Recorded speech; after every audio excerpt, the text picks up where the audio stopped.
Hi, I'm Lee, and I work at De Montfort University as a specialist autism mentor. I'm working in collaboration with Pathways on the Inspire the Possible project, which is aiming to encourage young people and their families to explore the possibilities of higher education. We're raising awareness of the support available at universities and colleges for students with additional needs and aiming to inspire young people to pursue their dreams. The support made available to me at university was life-changing in terms of helping me both emotionally and practically to overcome challenges as an autistic student at university, as well as enabling me to use assistive software and technology to realise my potential. Part of the reason I wanted to be an autism mentor at De Montfort University is to give something back and help others who may be in a similar position to where I was when in a higher education setting. Pathways works across Leicester, Leicestershire and Rutland and is one of the 29 partnerships across England funded by the Office for Students as part of their Uni Connect programme. Pathways brings together the University of Leicester, Loughborough University and De Montfort University, as well as Leicester College and Loughborough College, with the aim of supporting more young people who are from disadvantaged backgrounds to reach their full potential through higher education. They are specifically working with underrepresented groups such as students with disabilities and look to support them to make informed decisions about their future. Although Pathways works across Leicester, Leicestershire and Rutland, this video and advice is available to everyone. So, are you at school or college and thinking about higher education? Do you have a medical condition, special education need or a disability? And would you like to know whether there will be support to help you with your higher education studies and how to access it? If you answered yes to any of those questions, then this video will be able to help you. Going to university or college to study towards a degree or other higher education qualifications can open up many career opportunities for you. It's a big decision to make, so knowing what support is out there can help you to feel confident about your choices. Lots of students with disabilities may find it more challenging to carry out study-related tasks, such as attending classes, time management, reading, planning, taking notes, sitting exams, or writing assignments. If this sounds familiar to you, then don't worry, as there is plenty of help available to make higher education possible for you. The university or college you choose will make sure you are supported in a way that best suits you. The Disability Service will put support in place to ensure you have the opportunity to make a success of your studies. This video will tell you about the support you could get to help you achieve your goals, including questions you need to ask and how to make sure you have access to the support that you need. And if you're in any doubt about whether you can have support at university or college, please speak to the disability support teams at the institutions you're interested in applying to. If you were paid £1 for every higher education course available in the UK, you would earn over £50,000. So there's a lot to think about. Across Leicester, Leicestershire and Rutland, there are 3 universities: De Montfort, Leicester and Loughborough. There are also lots of colleges such as Leicester and Loughborough College, North Warwickshire and South Leicestershire colleges, and the Stevenson, Melton and Brooksby College Group. So, do your research, speak to friends, family, school, college and university staff and find out what might be the right decision for you. When choosing a type of university or course that will suit you best, there are some important factors to consider. So, your choice of location of university, the type of university, the type of course, and some personal choices as well. So, what will influence your decision?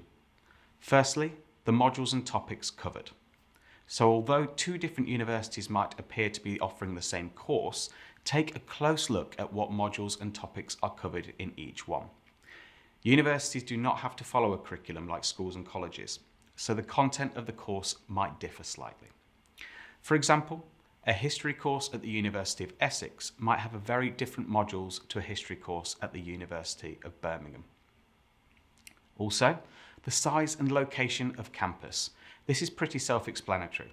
What's the pros and cons about city centre-based, campus-based and college-based universities? You might also want to consider their league table position. Just like in sports, universities are ranked in league tables based on a number of different factors such as graduate prospects, the quality of research, student satisfaction, and academic results. The quality of facilities will also be important. So very simply, what are the facilities like? Do they cater to your needs? These can include the library, halls of residence, shops and cafes, practical spaces, sports facilities, and local amenities and entertainment. You also might want to look at additional opportunities. So what additional opportunities can this university offer you? For example, there might be trips abroad through global initiatives and jobs at the university, such as working in the Students' Union bar. You want to consider clubs and societies as well. So there are loads of social opportunities at university, including clubs and societies. Some universities will have a larger variety of these than others and can range from sports, gaming, music, art, or even a Quidditch society. Consider employability rates. Each university publishes how many of their students are in full-time work after completing their course. So think, is a high employability rate important to you? And lastly, it's important to consider exam to coursework ratio. Just like modules and topics, each university course might have different methods of assessment. So if you prefer exams over coursework, the other way round, or even a more practical or creative course, this might be worth looking at for each course you're looking at. Some of the benefits of attending university might be to gain a qualification, or for careers and professional opportunities, to increase your earning potential and raise your career ceiling, or even just personal development, independence, and enhancing your personal life skills. You might want to also just go to meet new people. And here's a quote from a student at Loughborough University. "The disability service was a great help to me. The staff were always friendly, helpful, and willing to go above and beyond what was necessary to make my experience at Loughborough better.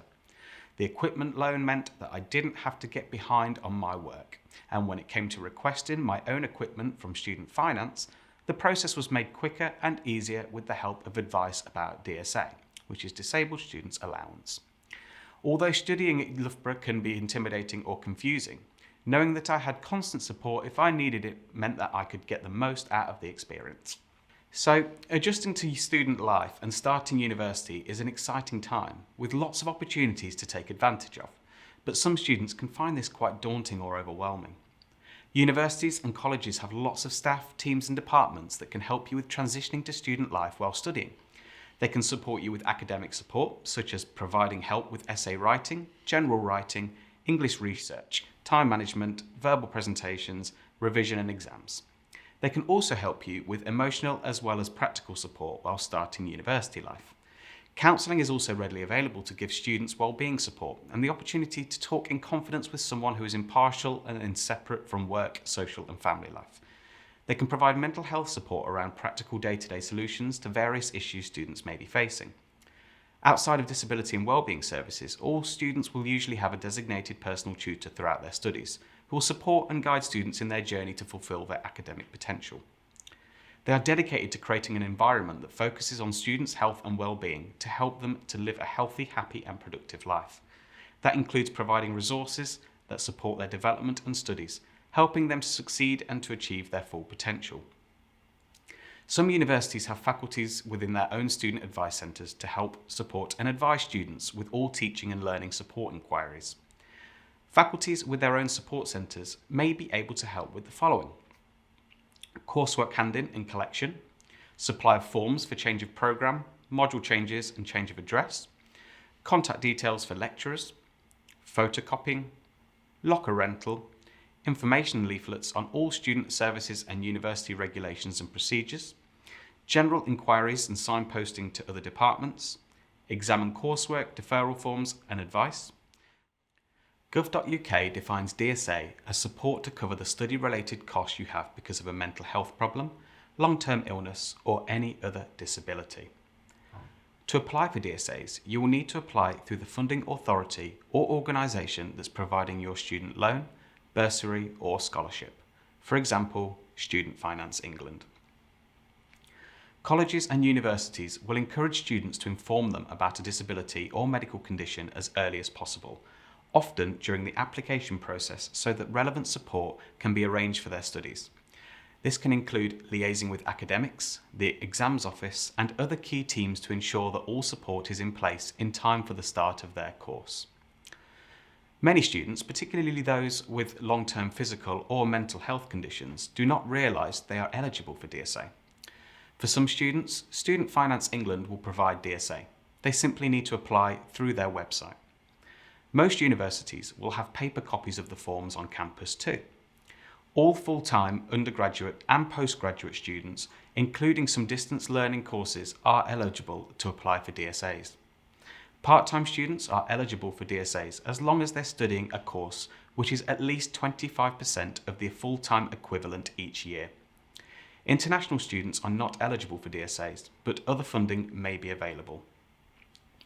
You do not need to have a confirmed place at any institution to apply for DSAs. You can either apply online through your student finance account, where you apply for tuition fees and maintenance loans, or complete the application form on the Funding Authority's website, and return it to them with the required evidence for each condition you would like support for. Once you have applied for DSAs, your funding authority will contact you, giving you permission to book a study needs assessment. This is a confidential appointment with an assessor to discuss the effects of your disability on your studies. You'll discuss options for your support to suit your individual needs, such as mentoring or tutoring, and where appropriate, recommended equipment and software. After the assessment, a report will be written detailing the discussion you've had and the support that has been recommended. Copies of this document will be sent to you, your funding body, and also, with your permission, to the disability advisor at the institution you are likely to be attending.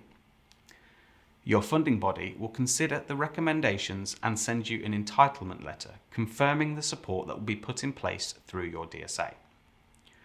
Once you have received this letter, you'll then need to take an active role in getting your support. You should contact your institution or support providers highlighted on the letter to check they have got a copy of your report and are arranging the support recommended. Finding a place to live while studying can be a really exciting time, but it can also be overwhelming, like where's safe? Who will I live with? How much is it? And are bills included? Most universities will have an accommodation team who are dedicated to supporting you with finding your ideal place to stay.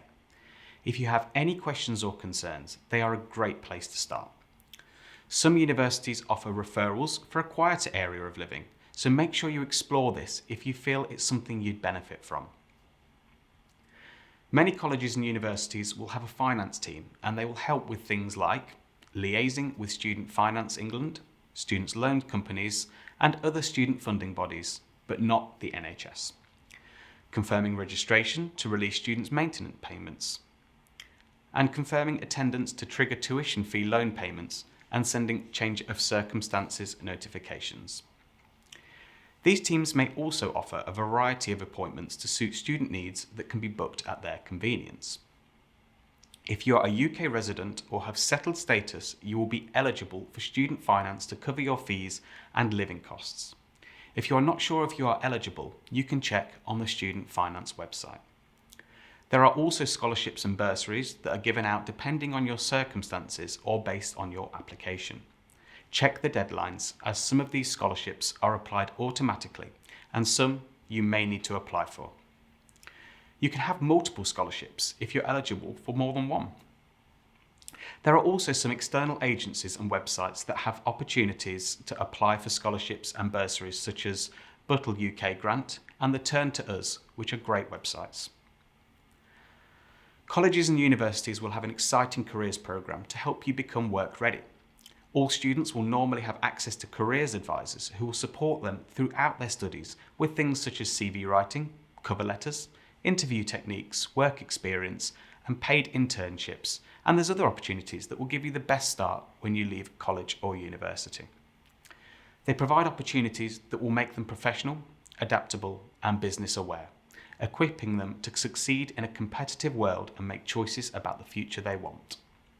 So, what other support can you get while studying at a college or university? Here's a list of examples of what support might be provided. One-to-one mentor support sessions to help you with practical and emotional support. One-to-one tutoring sessions to help you with academic study skills. Computing equipment such as specialist ergonomic equipment. Mind mapping software to help plan your work. Scanning and proofreading software to help with reading. Stickers to put onto pieces of assessed written work to inform markers. Arrangement of alternative methods of assessments. Smaller rooms to sit exams in and extra time. Sitting exams with fewer students or possibly on your own. use of a computer or assistive software, rest or nutrition breaks, exam papers in alternative formats, more appropriate language used in exam questions, support with getting around, placements and years abroad, and personal assistance, parking permits and taxis. Departments will need to take your specific support requirements into account when allocating placements, arranging field trips and organising years abroad. Sometimes higher education providers will also offer their own range of bursaries and financial support options, so it's worth checking to see if you are eligible for any other specific support. Colleges and universities will also have students' unions, which are independent, student-run and student-led organisations which aim to drive positive change for all students and facilitate various societies, sports clubs and volunteer groups. These groups are another chance to be involved with something amazing while studying and make memories and friends that can last a lifetime.